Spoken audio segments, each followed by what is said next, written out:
Now at 11, marking 5 years since the murder of George Floyd. What do we want? Peace. And what do we want it? Now. The message that local demonstrators had for the community.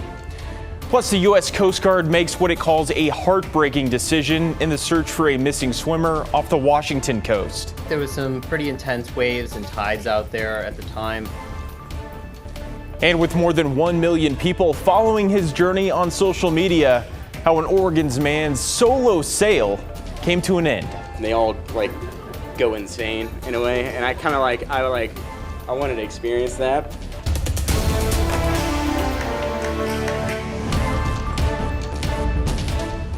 Thanks so much for joining us here at 11. I'm John Adams. Demonstrators gathered and marched through Portland today to remember George Floyd. Tomorrow marks 5 years since he was murdered by a police officer in Minneapolis, which started racial justice rallies across the country, including more than 100 consecutive nights of protests here in Portland. Here's Kyle Iboshi. Demonstrators have many of the same demands today that they had 5 years ago. They're calling for police accountability, racial justice, and the hope no one forgets George Floyd. Protesters marched peacefully through the streets of Portland. Their message? Whose lives matter? Black lives matter! Whose lives matter? Black lives matter! It's been 5 years since George Floyd was murdered, and to see folks still come out in support for him and still demanding change, it's a beautiful thing. Demonstrators hope to reignite conversation about racial justice and accountability. This is the time. There's too much chaos and division and violence happening in our country right now, and it's time for more bridges. The rally comes 5 years after Minneapolis police killed George Floyd. No justice, no peace. His murder set off protests and riots across the country. Regardless of color, regardless of ideology, there was a common recognition that we needed to address our history and the violence and oppression of black and brown bodies. For more than 100 consecutive nights, people in Portland gathered and marched to protest police policies and call for racial justice. At times, they clashed with police and federal agents sent to Portland to quell the demonstrations. In June of 2020, thousands of demonstrators laid down on the Burnside Bridge in a powerful tribute to George Floyd.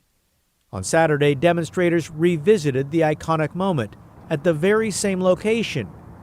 They stood in a circle, silent, for 9 minutes and 29 seconds. The same amount of time police knelt on George Floyd's neck, leading to his death. George Floyd! Say his name! George Floyd! In addition to police reform, demonstrators called on local leaders and businesses to create greater opportunities for Portland's black community. Kyle Iboshi, KGW News.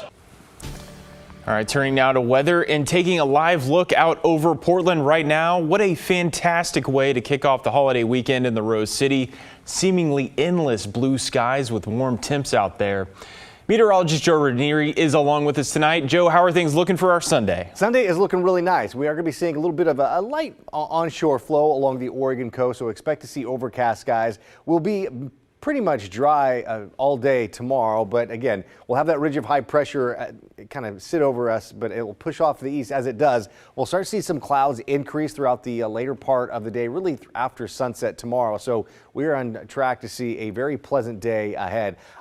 This model is still trying to see temperatures right around 70 degrees. I'm thinking right around 72, 75 degrees is going to be the temperature for tomorrow. So a little bit cooler from what we saw today when we topped out at 80 degrees, but still just above average for this time of year. Average for late May is right around 70 degrees. Right now we're looking at a temperature of 61 degrees from our Pioneer Park building camera. Tomorrow, 75 degrees, another sunny and a nice day ahead. Clouds will increase late, but I am tracking a weak system that will be arriving on Memorial Day. And John, we are going to be looking at a big warm up. We're at a deficit in rain right now. We talked about that earlier tonight, but going into the later part of next week, we're going to start to see a little taste of late July, early August kind of heat. I'll talk more about that in just a few minutes. All right, Joe, that'll definitely get people's attention. We'll see you later in the show. And a traffic alert for Highway 26 northwest of Portland. A stretch of that road between Elsie and Timber Junction has been closed throughout the evening because of a deadly crash. Details are limited, but Oregon State Police says it was a head-on crash between two cars and several other people are seriously hurt. We'll keep you posted on further developments. In Southwest Washington, the U.S. Coast Guard has suspended its search for a missing 15-year-old boy off the coast of Long Beach. The teen was swimming with two adults before sunset on Friday when they ran into some sort of trouble in the water about 100 yards from shore. Local rescuer on a jet ski saved both adults, but the 15-year-old has not been found. A Coast Guard helicopter from Astoria and a boat from Cape Disappointment continued the search for the 15-year-old before suspending rescue efforts at around 12:30 Saturday morning. A representative from the Coast Guard we spoke with earlier today explained the dangers you can encounter on the coast this time of year.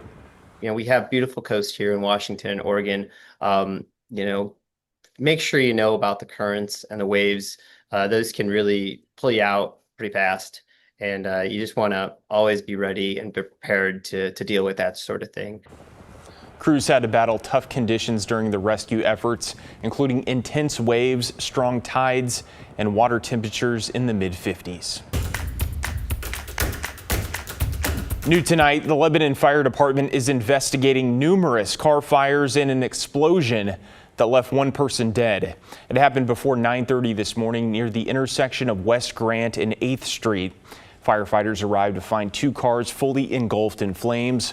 While putting that out, another car exploded, sending debris everywhere, damaging a nearby home and hurting two firefighters. It was only after putting out the fires that they found the remains of a person that had been living in one of the cars. The people living in the damaged home are displaced until power can be restored. We have a few special election updates on bond measures that were proposed to voters in our region. It appears that people in the Tigard-Tualatin School District have passed a bond proposal to raise more than $400 million for the district. 52.7% of people voted in favor, and the district says there are a relatively small number of ballots left to count. The funds would go toward replacing a middle school, renovating elementary schools, and overall upgrades. Mount Hood Community College is declaring victory in its bond measure to raise $136 million. A much more narrow win. The yeses have it by about 131 votes. The Oregonian reports that number is outside the 0.2% margin that triggers an automatic recount. In a statement, the college says it will begin the bond implementation process in the coming months. And in Forest Grove, it looks like voters have rejected a $30 million bond to build a new police facility. The noes are ahead by nearly 200 votes. Ballots are still being received and counted. We'll keep an eye out for the final numbers. And a reminder, you can check the real-time updates anytime on KGW.com or on our KGW mobile app. New tonight, the Multnomah County Fair is back and more action-packed than ever. Throughout the long weekend, Portland's Oaks Park is also home to the 119th edition of this event. There's food, music, and live performances showcasing a wide range of diverse cultures. What stood out to several of the kids out there was the lucha libre, or Mexican freestyle wrestling. We saw that like a big person was hurting the ref. I really liked when he bonked into the tummy. If you like adrenaline rush fighting and very loud music, then come here. Well, the fair continues through Monday. And an update today on an Oregon man's sailing voyage to Hawaii with just himself and his cat. The Coast Guard said today it escorted Oliver Widger's boat to Hawaii, capping off his 25-day trans-Pacific trip.